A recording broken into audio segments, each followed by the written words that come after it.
किशोर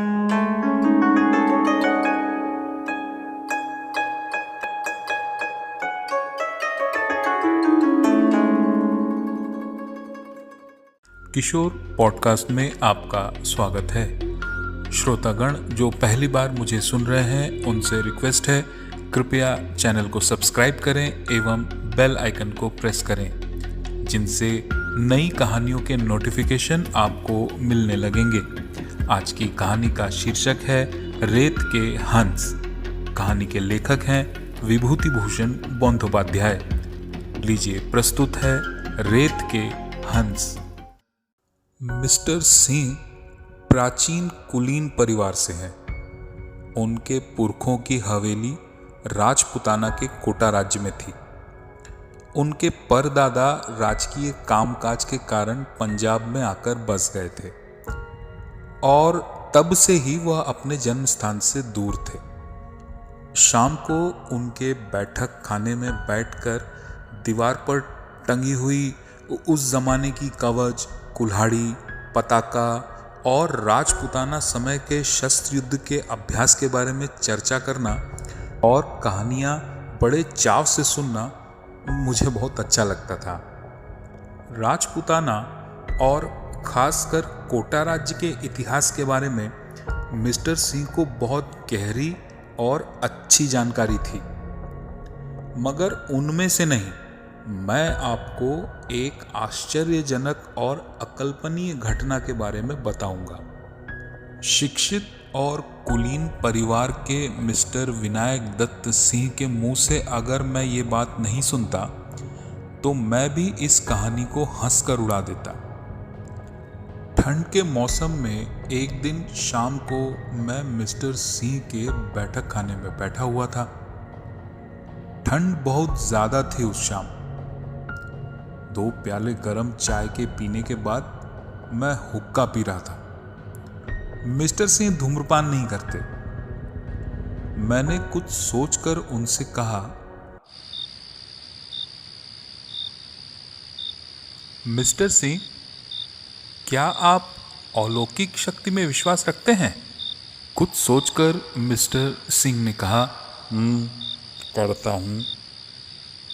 कभी भूत प्रेत देखा है आपने? मिस्टर सिंह ने गंभीर स्वर में कहा, नहीं, मैंने तो नहीं देखा, मगर ये मेरे छोटे परदादा जी के जीवन की कहानी है और अगर यह घटना हमारे वंश में नहीं घटती तो आज हम कोटा राज्य के सबसे बड़े तालुकदार होते। लाहौर में आकर नौकरी नहीं करनी पड़ती। बहुत ही आश्चर्यजनक घटना थी वो। बताइए ना, क्या हुआ था? सुनिए फिर। मेरे छोटे परदादा जी मेरे परदादा जी के सगे भाई नहीं थे, दूर रिश्ते में भाई थे। अपने ज़माने के बहुत ही शौकीन और शक्तिशाली पुरुष थे वो। साफ रंग के बलिष्ठ और लंबे विनायक दत्त सिंह को देखकर इस बात पर पूरा यकीन हो रहा था। उन्होंने आगे कहना शुरू किया, मैंने जब उनको देखा था तब मेरी उम्र बहुत कम थी और मैं बहुत छोटा था। वे तब पागल और उन्माद से थे। वह पागल क्यों हो गए, इसी की कहानी है ये। उनके पागल हो जाने के कारण कोटा राज दरबार के कानून के अनुसार उनके हिस्से की सारी संपत्ति हमारी हाथ से छिन गई। खैर, उस बात को जाने दीजिए। असली कहानी सुनाता हूं आपको। हमारे गांव से थोड़ी दूर पर कोटा राज दरबार सैनिकों की छावनी थी। मेरे परदादा जी उस छावनी में कभी कभी जाया करते थे। उनके कुछ दोस्त थे वहाँ। वे उनके साथ नशा वशा करते थे। एक बार पूर्णिमा की रात में वह और उनके 2 दोस्त नशे की हालत में बड़ी नदी में नहाने के लिए घोड़े पर चढ़कर गए।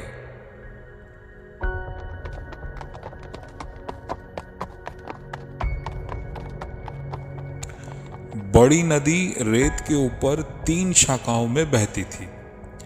इन तीनों शाखाओं में जो पहली शाखा थी उसमें ज़रा भी पानी नहीं था। बीच वाली शाखा में कमर तक पानी था और तीसरी शाखा जो लगभग 1 मील चौड़ी थी उसमें कुछ दूर जाकर एनीकेट में बहुत सा पानी था। तो जाते समय पता नहीं किस ख्याल में उनका एक दोस्त घोड़े से उतरकर पहली शाखा में रेत के ऊपर ही सो गया और किसी तरह आगे जाने का नाम ही नहीं ले रहा था वो। जाहिर है मेरे परदादा जी और उनका दूसरा दोस्त आगे बढ़ गए और जैसा कि मैंने पहले ही बताया था, तीनों दोस्त नशे में थे।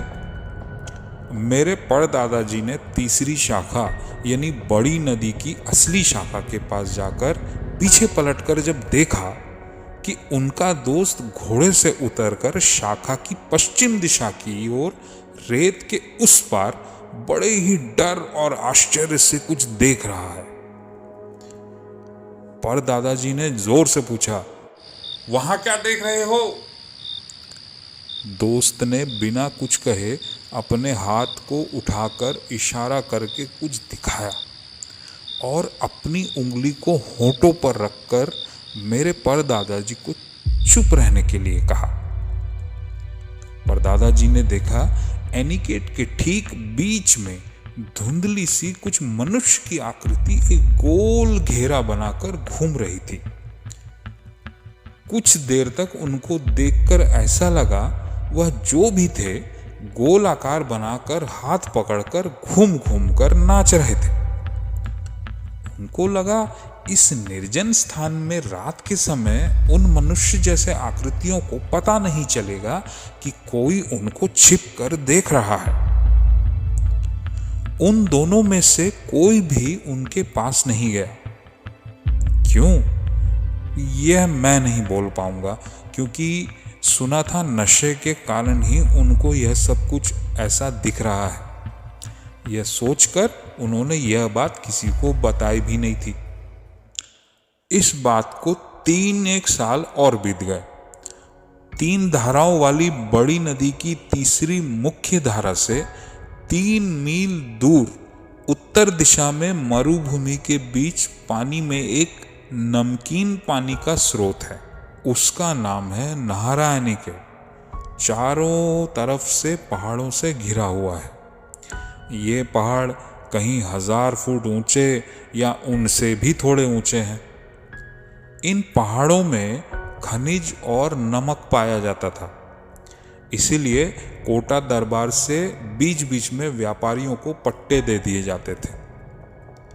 मेरे परदादाजी ने उस रात वाली घटना के 3 साल बाद एक दिन तय किया कि वे इन टीलों पर रेत के हंसों का शिकार करने जाएंगे। गहरी रात में ये हंस झुंड में एनीगेट के आसपास पानी में तैरते चढ़ते रहते हैं, ये उन्होंने सुना था। सूखे पत्ते, लताओं और झाड़ियों से एक छोटी सी झोपड़ी बनाकर उसमें दिन के समय छुप कर रहेंगे, क्योंकि इंसान देखकर हंस पानी में नहीं उतरते। सब कुछ तय हो गया, लेकिन गांव के कुछ वृद्ध लोगों ने मना किया। कहा रात में नारा एनीकेट के आसपास भी नहीं भटकना चाहिए। क्यों, यह किसी ने नहीं बताया। बस बोले जगह कुछ ठीक नहीं है।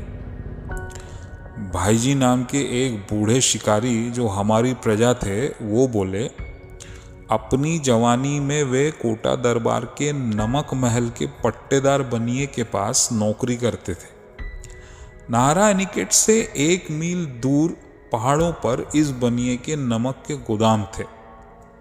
उसने देखा एनीकेट के ऊपर अंधेरी रात में भी आसमान जैसे दिन के उजाले की तरह हो गया था।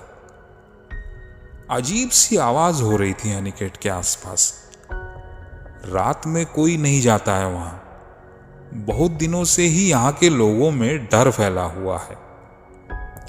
एक बार एक चरवाहा एनीकेट के पास रात बिताया था। दूसरे दिन सुबह उसे सभी ने पूरी तरह पागलों की तरह नमक के गोदाम के आसपास पैदल घूमते देखा था।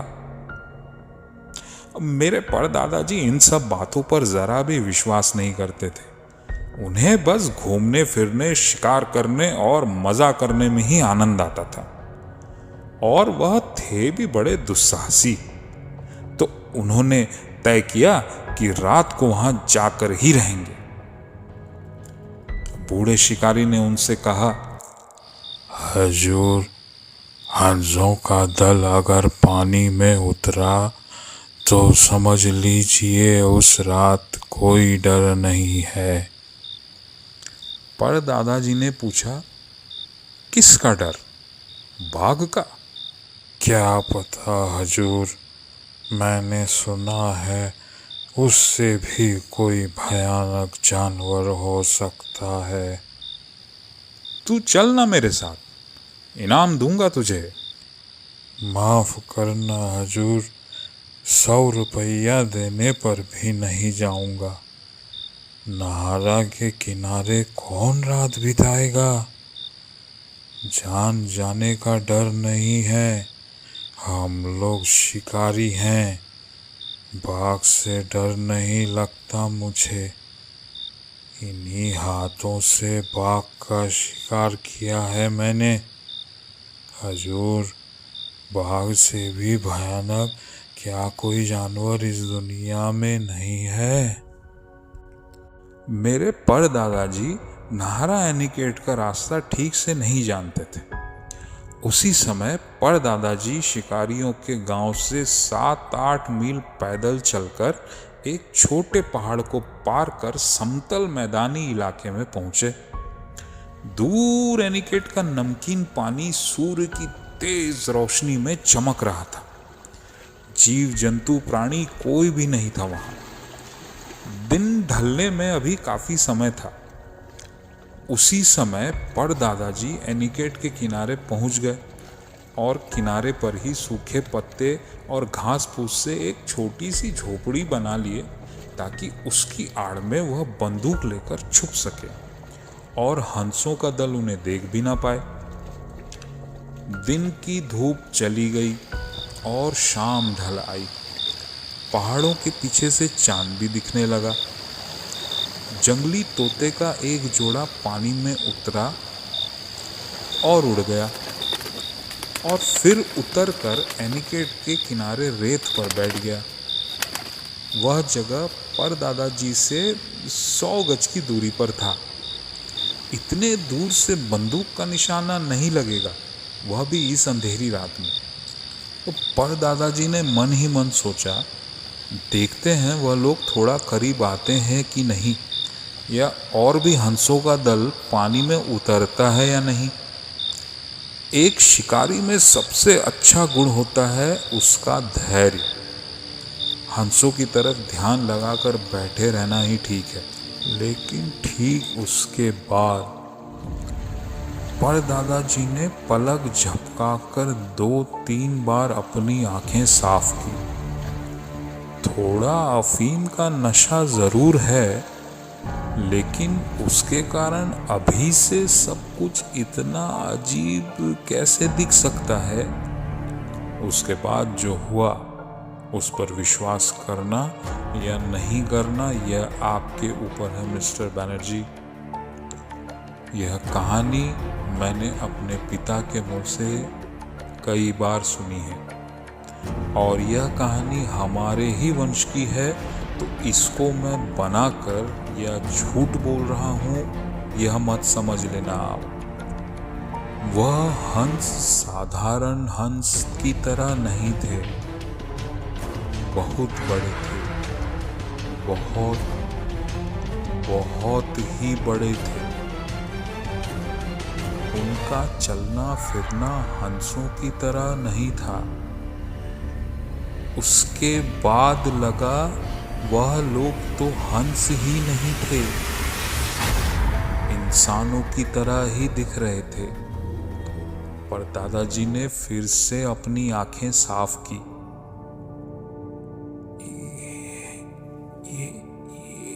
ये क्या है? थोड़े से अफीम से इतना नशा कैसे हो गया? उसके बाद ही वह जीव पानी में उतर गए और तैरते हुए वहां जहां छुप कर बैठे थे उनके पास तक आ गए।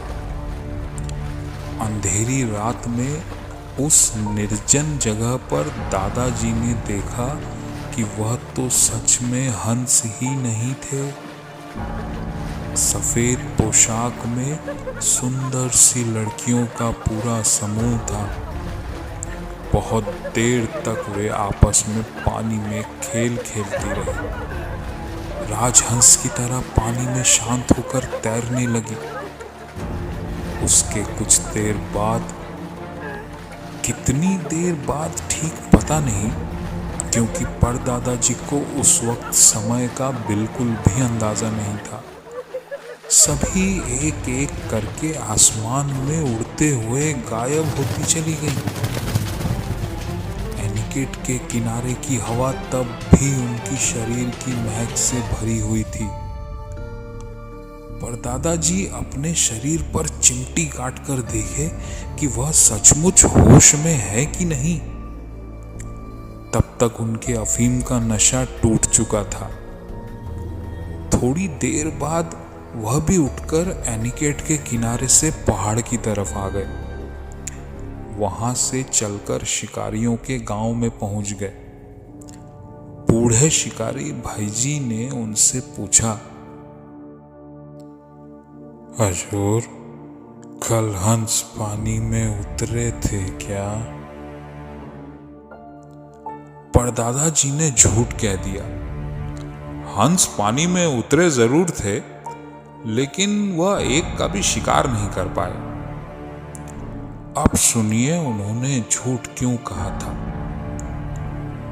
दोपहर से ही उन्हें किसी मोह की तरह कोई खींच रहा था। उन्हें फिर से जाना होगा उस नहारा एनिकेट के किनारे रात में, और भाईजी को सच बताते तो वह फिर से बाधा देता। लेकिन उस रात जंगली रेत के हंसों का दल पानी में उतरा, असली हंसों का दल। उसके बाद लगातार कई रातों तक जंगली हंसों का दल पानी में उतरता था, चरता था, खेलता था। मेरे परदादाजी अपनी झोपड़ी में लेटे लेटे उनकी तरफ निशाना लगाकर रखते थे, लेकिन गोली चलती नहीं थी उनसे। फिर एक रात जंगली हंसों की जगह उतरे पानी में वही अद्भुत जीव। इस बार वह और भी करीब आ गए। पानी के किनारे किनारे राजहंस की तरह तैरते रहे।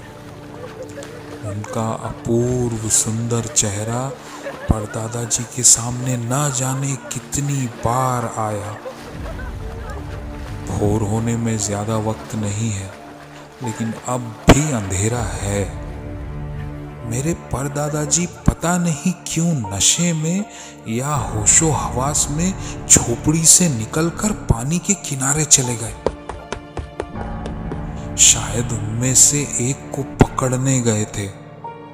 सफेद राजहंस की तरह वह अद्भुत जीव जल्दी से तैरकर उनसे दूर चले गए और ज्योत्सना रात में आसमान की तरफ उड़ उड़ कर सभी गायब हो गए।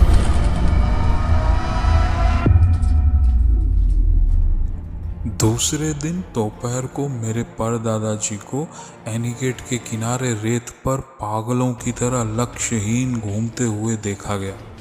एक मछुआरे ने उनको शिकारियों के गांव तक पहुंचा दिया। बूढ़े शिकारी ने अपना सिर हिलाकर कहा था, मैंने कहा था, हंसों का दल जिस रात पानी में नहीं उतरेगा, वह रात सबसे खतरनाक होगी। पर दादाजी बीच बीच में ठीक होते थे और अचानक से फिर उन्माद पागल हो जाते थे। अच्छी हालत में उन्होंने यह कहानी घर पर बताई थी, एक बार नहीं कई बार। मृत्यु के 10 साल पहले तक उनकी हालत बहुत ज्यादा खराब हो गई थी। विनायक दत्त सिंह ने अपनी बात खत्म की। बहुत ही आश्चर्यजनक बात है यह तो। लेकिन आज के दिनों में इस पर विश्वास करना मुश्किल है, यह मैं भी जानता हूँ। हमारे गांव में भी कोई इस पर यकीन नहीं करता। यह आज से 50 साल पहले की बात बताता हूँ। कोई कहता था अफीम के नशे में परदादा जी ने वह सब कह दिया था। जंगली हंसों को उन्होंने आकाश परी समझ लिया था। कोई कहता है नहीं, जो आकाश परी को देख लेते हैं वह पागल हो जाते हैं। वह बूढ़ा शिकारी भाईजी, वह तो यही बात बोलता था। हंसों का दल जिस रात पानी में नहीं उतरेगा, वह रात सबसे खतरनाक होगी।